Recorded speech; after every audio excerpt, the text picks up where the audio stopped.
cases was methamphetamine. These are meth labs in California. That's where it began. It wasn't the Hispanic population or the Mexicans that were involved in meth. It was your gangs out here, Hell's Angels or other gangs, or just your local mom and pops inside of a trailer.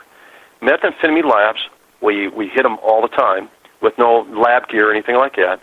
Then that was our primary focus. Then eventually I started focusing on cocaine. It depends on the location. But then when I came back into San Diego from Colombia, after almost 3 years, I started targeting the pharmaceutical programs. And I realized that the doctors that were pushing the prescription medication onto people that don't need it, okay, they were no different from the cartels that were pushing cocaine into the United States. And I've seen so many cases of that. But when you talk about how the school handled the marijuana, that doesn't surprise me at all throughout my career. Yeah, I was sitting there saying, why don't you arrest him? Yeah. I honestly, I wanted him to learn a lesson. And it was hard, being my son. But, to me, it just really, how can I say it? It made me feel, how can I say it? Distrustful in law enforcement. When the school, the president of the school board, the principal, the chief of police, all that stuff, just wanted to brush it away. Like it never happened. And that bothered me. Never happened with me. Never happened with me. If I was there, if I had to be there as a D.E.A. agent, narcotics during that time, and you winked at me or you tell me, I definitely will have your son outside.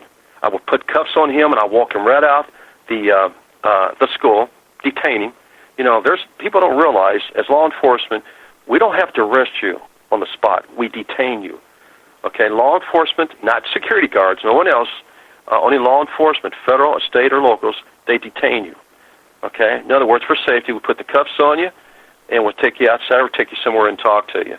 Okay? If we don't have the probable cause, enough probable cause. People don't realize that law enforcement does their job. Okay? When you found out that when you do your job like that, it's not us, law enforcement, that is got a blind eye to this. It's our judicial system. Now, when you say it's scary, it is scary. I look at their judicial system today. It is beginning to start turning. It doesn't look good. It doesn't look good at all. The lady with the blind justice, the lady with the, that there is no color. Everybody's is equal justice. To be prosecuted and so on. It doesn't work that way in the real world. And when you said your son, you want him to, you and I, all a police chief or whoever, they can have talked to you personally. This is what we're going to do. What do you want us to do? I will ask you first, did you know your son was involved in manufacturing marijuana? If your son told me you were manufacturing marijuana or you were helping him, then you'll be the guy. You'll be the guy I'll put cuffs on until we find out exactly what was happening here. But I don't understand exactly between the chief and the principal and your son. I'm sure that the superintendent or someone didn't want this to come out into the community that they have a drug problem here at the campus. Oh, yeah, that's what it was. That was years ago. Now they're killing each other. Yeah, that's the scary part. But here's the thing I found with the court system, Larry, is that I had to go with my same son when he got older, still dealing now with meth and not making it, but buying it and seeing him deteriorate and going to jail quite often. In fact, he just got out of jail. Again, he's 40 years old, and he's probably spent most of his adult life probably in jail. And they keep kicking him out. But the thing is, if you look at it, when you go to court, here's one person that should get 20 years or whatever. Right. They get probation. Then here's another person, the first time, whatever, they get the time. I don't understand. Is it the judge's mood that day or how? That's scary. I had to go to drug court every month for a year. And then I would watch these people who failed drug court or weren't allowed into drug court and got jail time. And it amazed me. I saw people that had medical conditions that they couldn't get their prescriptions anymore. They had chronic pain. So they started using, they got years in prison. But here's somebody else that's just getting high all the time gets put on probation. There's a lot more involved with each individual. There could be a rap sheet. In other words, his criminal background. Was he arrested before in the past, or was this the first time they ever been arrested? They take that into consideration. But let me tell you something. Every judge out there, even federal judge, are not the same. There are some very lenient, very liberal. There are some very conservative. It all depends. The law itself, it is incredible. It's each person, a lawyer, whatever, especially judges, the Supreme Court, they can interpret the law the way they see it. They got to follow that Constitution, but a lot of them, they kind of don't follow that Constitution. They sort of interpret the law the way they see it, or the crime that's been in front of them. What you experience, I have experienced it so many times, of arresting people and taking them to court for the due process, discovery or whatever, and you see, it all depends on the client, on the defendant. If they have plenty of money, they don't get a public defender. They get someone they're paying $700 an hour or more, and they try to find, for example, you could take someone, and I have done this. They have a kilo of coke or maybe a half a kilo on them, but they denied it was theirs. They don't know how it got into their pocket. They have no idea how it got in their shirt or especially in their car. Okay? With the right attorney, and especially what state you live in, you can just push it on down the road. In other words, keep on having hearings and bringing up new evidence and so on. And a year later, after the client done spent a lot of money and so on, the defendant, then by then it's already pled out, and that's how it works. If you're a poor guy, seriously, a poor guy, if you don't have any money, you're a mule coming across, you get caught the first time, you're not going to be talking about the cartel down in Mexico. There's no way. Up here, if you get caught, chances are you're going to talk. You're going to be the first one that's going to squeal, you're going to squeal. In other words, you're going to talk first and hopefully get a better deal. Now, hey, Larry, we need to go to break for 2 minutes for the radio stations can do their ID and commercials. We'll be back with Larry, former DEA agent. We're going to talk a little bit more about that. Then we'll talk about his books and whatever he wants to talk about. You're listening to Night Dreams Talk Radio. Check out our website at nightdreamstalkradio.com.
You can advertise your business on Night Dreams Talk Radio, and you will be heard worldwide. Why not contact us at nightdreamstalkradio@gmail.com. Night Dreams Talk Radio. After Dark wants to give a big shout out to all the truckers that listen to our show.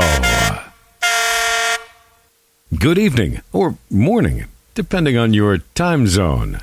From the Pacific to the Atlantic to you worldwide. Get yourself a cup of Java and find a comfy, easy chair. And get ready for Gary and his guest on Night Dreams Talk Radio. After Dark. And now, here's Gary. And here I am with a great guest tonight. We have Larry Hardren, who is a former D.E.A. agent. Larry, are you still with us? Oh, absolutely. Absolutely, Gary. What do you think about the wall, honestly, as a person? Okay, we need a wall. We need a wall not to protect ourselves, but save the people that are coming across. You know, hey, Gary, I spent over 6 years in and out of Mexico. And I tell you what, the problem is the people that are coming up here has been sort of given some false ideals or dreams of opportunities to come to this America. By whoever, maybe some politicians want their votes, I don't know. But those people are taking a risk to come up here, and we need that wall to protect them. Those kids that are coming across, Gary, are not children anymore. Those little girls, little boys from down south across that border, they lost that long time ago. People in America think, how they feel sorry for the children that come across. They're not children anymore. They lost that long time ago. Those kids, if you want to call them kids, they're tough, and they're mean, and they know how to survive. You can hear stories all day long about, wow, this guy here had a little girl with him, but later on we found out the little girl was not his. It is so true. I've seen street children. I've seen it with my own eyes. I've seen ladies I couldn't understand why some of them carried Vaseline for, or those little girls are coming across, or the boys, and so on. And so we do need that border. We need it to protect them and also protect sort of our way of life. So do we need a border? Listen, you're talking to a guy that worked that desert for, 6.5 years, more or less, and when it was wide open out there. And there's nothing you can do. You couldn't stop it because it's wide open. People came across. They didn't come across like they did today. They're doing it today, Gary, because people in this country is giving them everything they want. Come here, you're going to have medical. Come here, you're going to have food. Your kids are going to go to school. They're going to have nice clothes and shoes. Anybody with the right mind, I don't care where they live outside this country of ours, if you got someone in this country is promising them the dream to come here, okay, they're going to do everything they can to bring their family. I tell most people, Gary, go across the border, go down in South America, and you're going to realize, you bet. So do we need that wall? Yes, sir, we do. Primarily for the narcotics that has been used to smuggle those children with narcotics and so on. So yeah, we need that wall. My feeling is everything research I've done, and I don't want you to get upset with me here. I'm not upset. I'm not upset at all. I just think right now we need to shore up our grid system in case something goes down, then we lose society, okay. Period. Right. But you know, the wall, they've shown that these people are able to get over the wall or come through the wall or go underneath the wall. Now, I'm sure it's going to deter a lot of people from coming in, but the ones that still want to come in are still going to find a way. Absolutely. And I tell you what, people's going to be surprised when they hear this.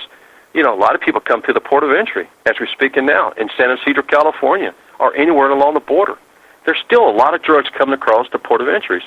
It's because of corruption, Gary, because of corruption. These two books I put together, I focus on that because I identify the corruptions. Now, I'm not talking about Mexico across the border. That's just the way of life down there. Killing as we're talking now. People getting hurt and so on. And by the way, a lot of those individuals that do the killing down in Mexico, they're living up here. You're talking to a D.E.A. agent that spent a lot of time out there on the border. And we found out that these guys, they don't live down in Mexico. They do their killings down in Mexico. But they come across into this country because they feel more secure and safe. Yeah, I guess so, yeah. Yeah. Listen, I'm not upset with our country or anything like that, or with you. I am upset because politicians. I've seen it with my own eyes. I've seen it. I've been down to Columbus.